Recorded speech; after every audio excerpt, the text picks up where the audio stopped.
All right, GM is looking to trim its employee count here. You're all fired. This time, the automaker is offering buyouts. How much do I have to pay? To the majority of its salaried workers as part of its plan to cut $2 billion in costs.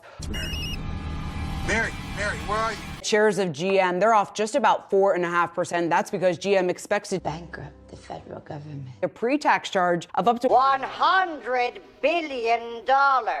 On the move, and of course the broader market's under pressure today as well. We want to bring in Tom Narayan. He's RBC Capital Markets lead equity analyst for global autos. Tom, it's great to have you here. So starting with GM, the move from Mary Barra, what do you think of it? Everyone in my family thinks she's nuts. Yeah, I mean, this was expected. It was part of their cost-cutting plan to begin with. But they decided to cut costs and simplify. So I don't think it was really out of the ordinary. Perfectly normal. Really, when you look at the auto industry, I should know. I'm an expert. Everyone is worried about profit margins. We're at peak pricing levels. This is a way to absorb some of those pricing corrections.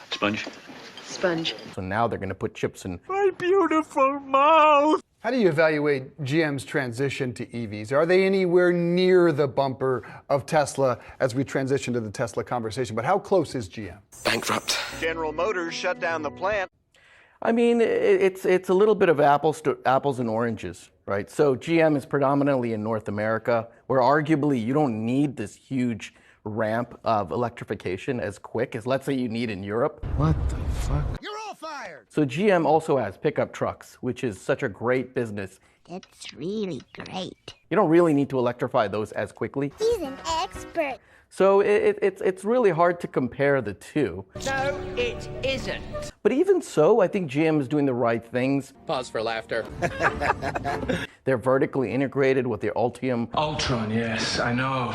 Battery cells, doing that in-house. There's only two other folks doing that. It's Tesla and Volkswagen and GM. You're all fired. Tom, let's talk a little bit more about Tesla, because Cathie Wood, who's been bullish on Tesla now for quite some time, scooping up even more shares. There's some concerns out there about the ongoing investigation. How worried are you about that? At the end of the day, I think people who invest in Tesla, they understand these issues. Yes, we do understand.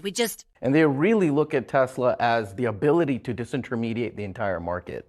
You know, it really reminds me of what Netflix did to the media industry a decade ago. Coming in and completely upending the industry. They don't advertise. They don't use dealers. Dealer gave me.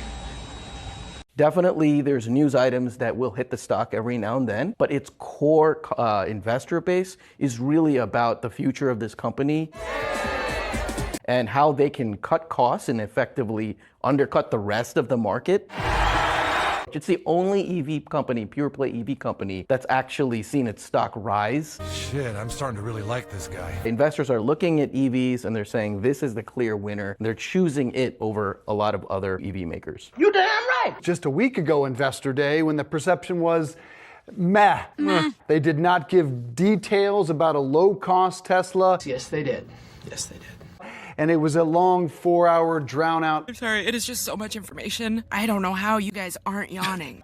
talk about the sustainability of the planet. How dare you? Yeah, I think that's maybe an unfair characterization. It was when you like rewatch it over and over again after, it's like You didn't do that to yourself, did you? Yes, I did. Wow. Yeah. Your crew doesn't appear to appreciate the gravity of our undertaking, Captain. But it's It's a long one, too. It's one of those where you have to like, what is that movie, like Memento, where you have to watch it a few times to really get it. The information, it's too much. If you read between the lines, he is saying there's going to be a $25,000 car. This guy gets it. 20 million cars per year, it's his target. I don't think he's going to get Which there. is nonsense, right? Nonsense, but... Or maybe not.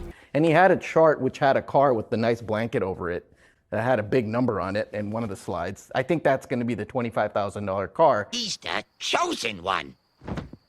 That's going to have huge implications on the rest of the industry. This could be a global vehicle. It's not just penetrating the US. Penetration? Who's going to be penetrated? Europe, of course, China. Double penetration. So I actually think, to me, the big takeaway from this event, a $25,000 car is coming. All over the place.